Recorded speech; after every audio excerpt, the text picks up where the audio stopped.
Let me bring in first Democratic Congressman Jimmy Gomez of California.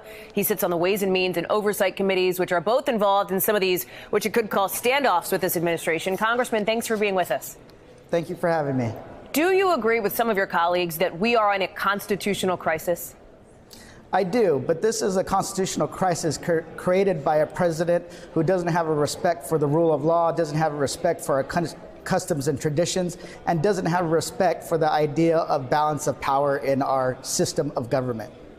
The Senate Intelligence Committee has, of course, subpoenaed the president's son, Donald Trump Jr., private citizen, family member of the president, unprecedented move. Do you believe that crosses a red line, or is that legit?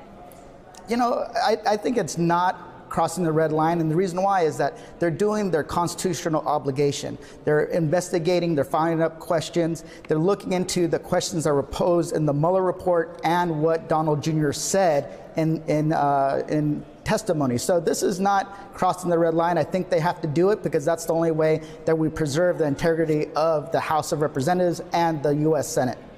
When can we expect the contempt citation of the Attorney General, Bill Barr, to make it to the full House floor? What have you heard on timing from that, from your leadership?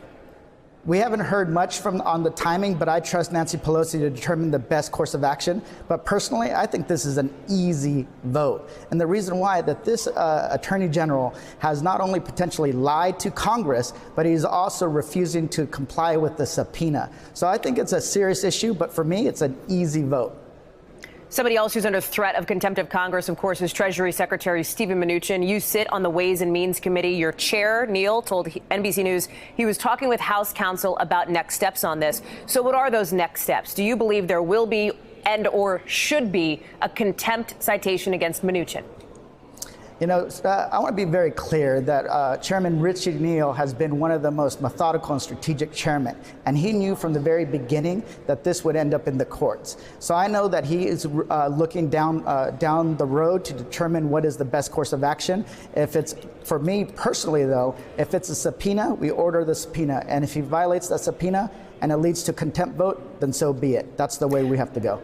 You are from California. I want to play for you a little something that President Trump said. He laughed off, it seemed, a supporter's comment that was shouted out from the crowd at his campaign rally overnight. I want to play that for you. We don't let them, and we can't let them use weapons. We can't. Other countries do. We can't. I would never do that. But how do you stop these people? You can't. There's no... That's only in the panhandle you can get away with that statement. In case you couldn't hear, people who were in the arena said it sounded like somebody yelled, "Shoot him," and the president kind of laughed that off. Your reaction?